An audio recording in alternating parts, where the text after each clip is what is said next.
Hi guys, today we'll talk about how to fix or how to solve the problem of network on Roblox. To know how to fix or how to solve network on Roblox app, you should just go to settings as you see and you can click. After that you can click on apps, default apps, app settings. Here in this list you'll enter to the window or to the app of Roblox and you can click. After that you can click on first stop and you can click OK.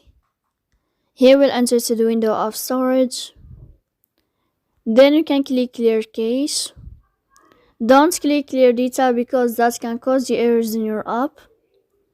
In the end, you can turn off your Wi-Fi and you can wait 3 seconds to turn on your Wi-Fi again to fix that problem. So please don't forget to support us by like and subscribe. See you next time in another video and thank you for your attention.